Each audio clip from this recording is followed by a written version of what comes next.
Hello lovelies, it's Bronte Spicer. How are you? Joining you from the beautiful bush. Hopefully you can hear me. I don't have my headphones. So this little video, I tried to do this on stories, but I had too much to say. So here I am here. If you have a story, belief, thought that keeps coming back, you're not going backwards. So we can feel like we do so much work on a particular thought, belief, or story, and then we get so shitty when it comes back and we think we're going backwards. We feel like we're getting nowhere in life. We feel like we're going to be stuck with this thought, belief, story forever. And what I want you to know is you can't actually go backwards. You can never go backwards. You're always here. You're always here in this present moment, even though it feels like you're going backwards, because you think about your life as a linear direction, it's moving in a linear direction. You're moving on this timeline and you feel like you're going backwards, looping back to this thought, story and belief. This is how I want you to see it. I want you to see like you are traveling on this timeline from birth to death, and throughout this whole journey, your whole timeline, you are going to experience thoughts and feelings. So it's normal, it's human. There would be something wrong with you if you weren't experiencing thoughts and feelings. There is nothing wrong with you, I want to say. Now, on this path, on this journey from birth to death, you are going to have thoughts. Life's going to look like a roller coaster, as we know, right? We have good days, we have bad days, we have hard moments, we have, really blissful moments.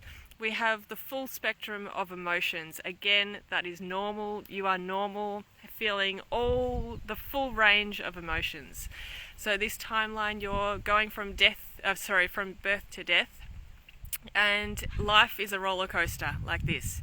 Now, when you're on the roller coaster, what happens is the thoughts and feelings rise to the surface. Now, rather than seeing this, I know that we don't want these thoughts and feelings to come, because we don't want to feel we can get stuck in our thoughts and feelings. We can get stuck in a rut. But I want you to know that there are some beautiful tools in my book, It's Okay to Cry. There are some the same tools that I teach in my program, Beyond Belief, to help you process and let go of both your thoughts and your feelings. Now, when it comes up to the surface, is there space to see it as a gift, as a celebration, like, surprise, this is like, these thoughts and feelings are a gift? Because if there's stuff down here and you don't know that they're there, then you can't do anything about it. They're in your unconscious. You can't process them. You can't be curious about them. You can't welcome them and allow them and hold a sense of compassion for them. And when you do that, you do process those abandoned parts of you. You do integrate your experience. You resolve your trauma. So can you see it as the divine gift that it is, that these thoughts and feelings are coming? Now, I get it. It can be tricky, because when we kind of get swept up by these thoughts and feelings when they come, because they just kind of surprise us. They come out of nowhere. We think we're going great guns and, we're feeling amazing with life, and then we just get knocked over, and, we get triggered by a range of things. Maybe the planets have something to do with it. I'm sure all my astrology friends will absolutely say yes. Whatever it is in life, we have these moments where all of our stuff is coming to the surface. Now, this is the value of having something like a toolkit like the Killer Bee Inquiries, which is a set of advanced mindfulness or self-inquiry tools that help you process and let go of your negative self-talk, your bad memories, trauma, negative beliefs, and intense emotions. Now, when you're welcoming these thoughts and feelings and seeing them as the gift that they are, then you're actually peeling back another layer of the onion. So think about your journey in life as an onion. So you're never going backwards. You can't go backwards. You can't go back to where you were. You can only be here in this now moment. And in this now moment, yes, there might be thoughts and feelings, but what happens is that when you use something like the Killer Bee Inquiries and you process and let go of your thoughts and feelings, the intensity of that belief starts to soften and relax and diffuse more quickly, easily, and it doesn't have so much charge. It doesn't pull you in or pull you under. You don't feel like you're drowning in it.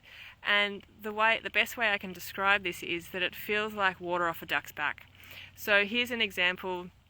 The word loser, I thought I was such a loser when I first came to the Killer Bee Inquiries, and I told my KI facilitator in my first session that the deficiency story here is that I'm a loser. I couldn't even verbalize it. It hurt so much to say it out loud. That's how identified I was with that story, that I was a loser. It comes from teenage years. I used to, people I was around, we used to call other people losers. Like, that was just the terminology that we used, and it stuck. Like, I identified with it. Now, looking at that word 1,000 times, it feels like water off a duck's back. I don't identify with that story. Same with the words I'm bad.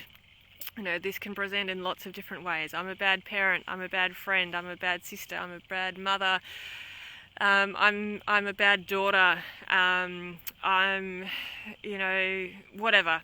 You get the picture. So the core deficiency story here is I'm bad, and then the deficiency stories could be all of those types of bad related deficiency stories. Now, the amount of times that I've looked at the words I'm bad, and I've processed both the thought and the feeling, those words, they really don't pull me in so much. There's oh yeah, it gets a bit old. It gets really old when you show up and do this work and you know how to process your feelings and thoughts, and then you arrive at this deficiency story again, I'm bad. It's oh, really? You sound like a bit of a broken record to yourself, and you can then see the comical side, and it does feel like water off a duck's back. It's yeah, that thought is here, that belief is here, that story is here again, but it's just cool, you can be here if you want. So that's the value of coming and practicing and doing the work and knowing the tools that actually work to do the inner work, because you're never going backward. When you have the tools, you know how to be and manage and feel safe with the thoughts and feelings that are here. You realize you're not the thoughts and feelings. Yes, they're a part of your human experience. Yes, welcoming them and allowing them to be here integrates your experience, and yes, you resolve trauma in that way, and then they fall away, and it's not who you are. And then, my gosh, then there's the freedom. It's well, if I'm not these negative beliefs, I'm not this negative sense of self, then who do I want to be? Who can I be in this world? I have a body, I have a brain, I have gifts and talents, I have passions, I have a beautiful heart. Who do I want to be in this world? What do I want to create? How do I want to design my life? How do I want to feel? That becomes your point of focus here. And then moving forward, then you start to create your vision from this blank canvas, from this blank slate, from this 0 point consciousness, from that space of neutrality.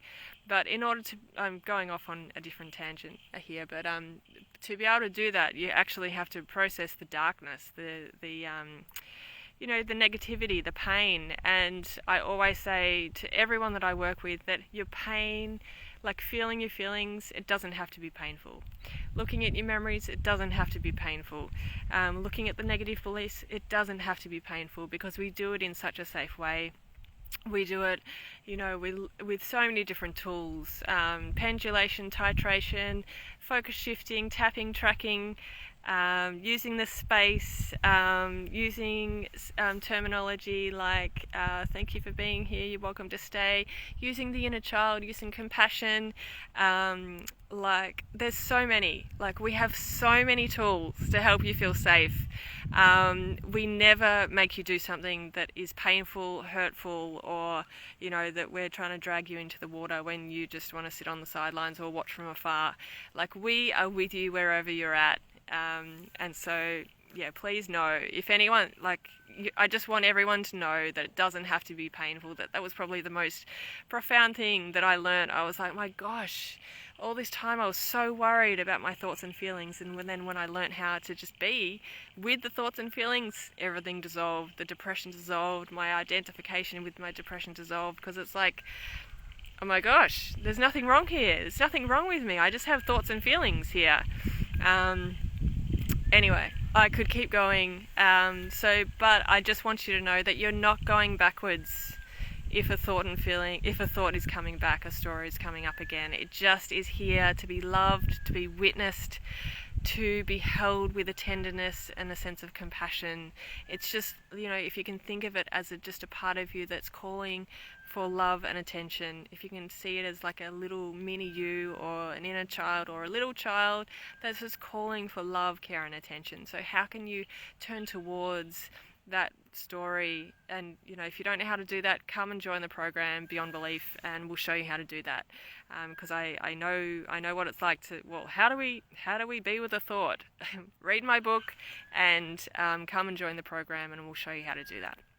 So you're not going backwards, you can only be where you are, and it's a gift when the thoughts come up again, because you're just peeling back a beautiful new layer to come back to that place of wholeness, openness, expansion, wonder, freedom, immense peace, and ecstasy, bliss, so much more.